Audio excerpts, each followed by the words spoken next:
के आंसू मोल लेता है, अपने आप दर्द का सौदा करता है, तब दर्द और आंसू तकलीफ देह नहीं लगते। और जब कोई ऐसा हो जो आपके दर्द के आधार पर आपको देवता बनाने के लिए तैयार हो और आपके एक एक आंसू पर अपने 100 आंसू बिखेर दे, तब तो कभी कभी तकलीफ भी भली मालूम देने लगती है। लेकिन फिर भी चंदर के दिन कैसे कट रहे थे यह वह नहीं जानता था। लेकिन अकबर के महल में जलते हुए दीपक को देखकर अगर किसी ने जाड़े की रात जमुना के घुटनों घुटनों पानी में खड़े होकर काट दी, तो चंदर अगर सुधा के प्यारे प्यारे खतों के सहारे समय काट रहा था तो कोई ताजुब नहीं।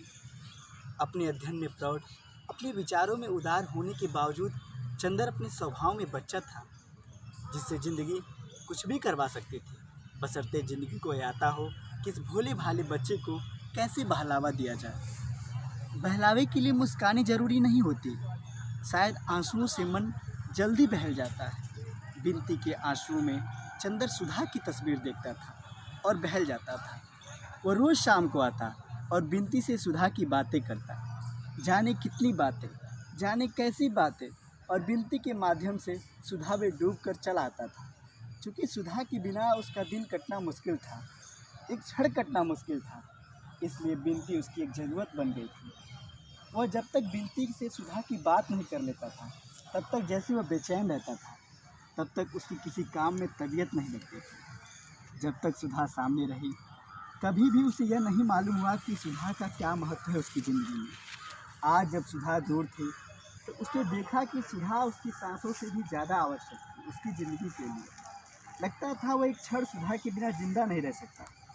सुधा के अभाव में बिनती के माध्यम से वह सुधा को ढूंढता था, और जैसे सूरज के डूब जाने पर चांद सूरज की रोशनी उधार लेकर रात को उजियारा कर देता है, उसी तरह बिनती सुधा की याद से चंदर के प्राणों पर उजियारी बिखेरती है।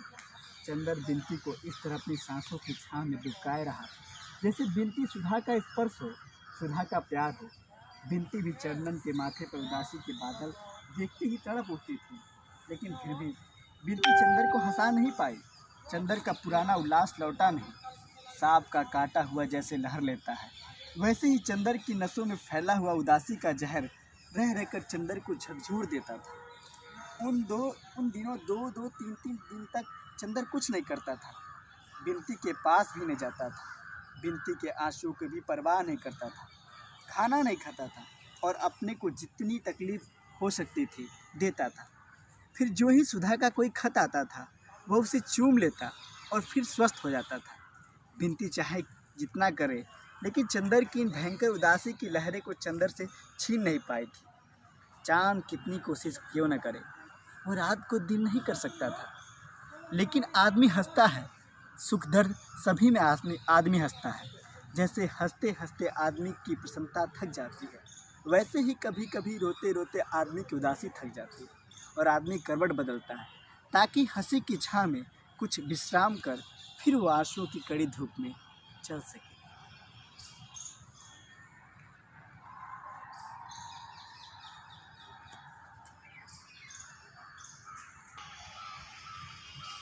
तो आपने देखा कि अभी अभी हमारे मित्र प्रांशु वर्णवाल, जो अभी कैमरामैन के रूप में हैं, इससे पहले गुनाहों के देवता, जो कि धर्मवीर भारती सर का विश्वविख्यात नावल है, जिसे मोहब्बत के मामले में इलाहाबाद का ही नहीं, वैसे तो हिंदी जगत का, लेकिन खासकर इलाहाबादियों में इलाहाबाद के मोहब्बत के बाइबल के नाम से फेमस है, गुनाहों का देवता, जो आपके सामने में है।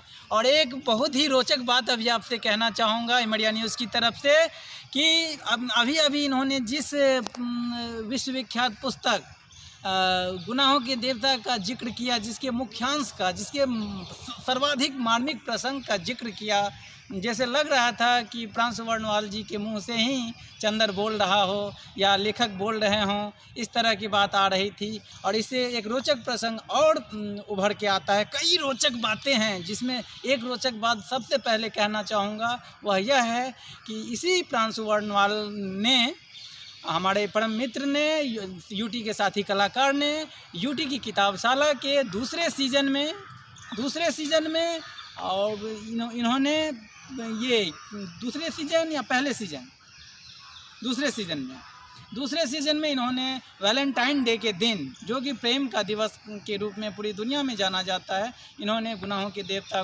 की का पठन किया था। और ये पठन पाठन किया था। बहुत ही अच्छी तरह किताबशाला को उन्होंने बतौर प्रस्तुतकर्ता वहाँ पे रखा, और जिसकी काफ़ी चर्चा हुई, जिस पर कई बड़े बड़े सर प्रोफेसर्स ने कमेंट्स भी की, और साथ ही कलाकारों को भी काफ़ी अच्छा लगा, क्योंकि वैलेंटाइन डे के बहाने इन्होंने सुधा और चंद्र के प्रेम को अपनी मुखरता दी, अपना आवाज़ दिया।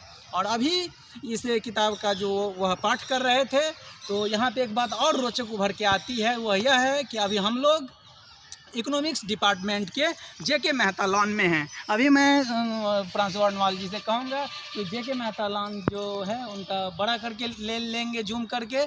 यह जेके मेहता बहुत बड़े प्रोफेसर जेके मेहता यहाँ हमारे इलाहाबाद विश्वविद्यालय के विख्यात प्रोफेसर रह चुके हैं, अर्थशास्त्री रह चुके हैं। उनकी कई लिखी किताबें हमारे विभाग में पढ़ाई भी जाती हैं, और इकोनॉमिक्स मेरा सब्जेक्ट भी रह चुका है। और बड़ी रोचकता की बात है कि अभी प्रांशु वर्णवाल ने कहा, मैंने तो गुनाहों की देवता पूरी नहीं पढ़ी है, लेकिन उन्होंने कहा कि इस पुस्तक में जो चंद्र हैं मुख्य पात्र, वो चंद्र जो हैं इकोनॉमिक्स के ही स्टूडेंट हैं।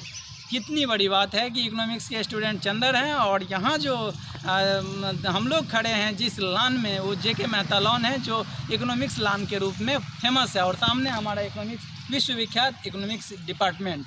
और अभी उससे रोचक बात है कि जिस जगह बैठ के अभी हमारे प्रांशु वर्णवाल यहाँ पे अभी गुनाहों के देवता का पाठ कर रहे थे, वह जगह यूटी की किताबशाला में भी कई बार आ चुकी है। और यहाँ पे VVS लक्ष्मण जी की जो जीवनी पढ़ी गई थी चंदन ह्यूमन जी के द्वारा, चंदन चौधरी जी के द्वारा, जो यूटी के हमारे साथी कलाकार हैं, उस दिन दक्षिण भारत से हमारे उत्तर भारत में प्राध्यापन कर रहे राजू गाजुला सर ने बहुत ही अच्छी तरह मुख्य अतिथि के रूप में उस दिन सारे कार्यक्रम का संपादन किया था, या हम लोगों को उस किताब के बारे में, VVS लक्ष्मण सर के बारे में विशेष जानकारी देते हुए उस चंदन चौधरी द्वारा प्रस्तुत पुस्तक को संबोधित किया था राजू गाजुला सर। तो यही वो जगह थी, और इसी जगह पर अभी गुनाहों के देवता का इन्होंने प्रांशु वर्णवाल जी ने मुख्य अंश का पाठन किया। ये बहुत अच्छी बात रही। और एक गर्व की बात और बताता चलूँ इस वीडियो के अंत में, कि अभी हमारे पीछे जो आप देख रहे हैं, यही है हमारा इलाहाबाद विश्वविद्यालय का विश्वविख्यात हिंदी डिपार्टमेंट, हिंदी एवं आधुनिक भारतीय भाषा विभाग, जहां से डॉक्टर धर्मवीर भारती, यहाँ इस पुस्तक के, इस उपन्यास के जो लेखक हैं डॉक्टर धर्मवीर भारती सर, वो हमारे हिंदी विभाग के पूरा छात्र रह चुके हैं। और इस वीडियो में जो पीछे डिपार्टमेंट दिख रहा है, वो हमारा हिंदी विभाग है, जहाँ के पूरा छात्र हैं डॉक्टर धर्मवीर भारती सर। तो कितनी बड़ी बात है कि पूरा छात्र के विश्वविख्यात उपन्यास का अब मुख्य सार अभी हमारे वर्तमान छात्र जो परास्नातक से हिंदी में अभी प्रवेश लिए हैं, प्रांशु वर्णवाल जी हम लोगों के साथ, तो उन्होंने अभी मुख्य सुधा चंद्र के संबोधन को एक मुखर स्वर दिया, एक नया दृष्टिकोण दिया। बहुत बहुत धन्यवाद प्रांशु वर्णवाल जी का, एक पाठक के रूप में भी, और एक हमारे साथी कलाकार होने के नाते, और कैमरामैन होने के नाते। अब मैं इमरिया न्यूज़ की तरफ से इस वीडियो के अंत में ये कहना चाहूँगा कि अगर यह वीडियो आपको अच्छी लगे और यह मुख्य अंश अच्छा लगे, तो प्रांशु वर्णवाल जी के साथ मुझे भी थैंक्स करें, इमरिया न्यूज़ को लाइक करें, सब्सक्राइब करें, और साथ ही जो अंत में हम लोग कहते हैं अपने चैनल में, जय हिंद, जय हिंदी, जय उत्तर प्रदेश, जय हिंदी, जय मिथिला, जय मैथिली। धन्यवाद।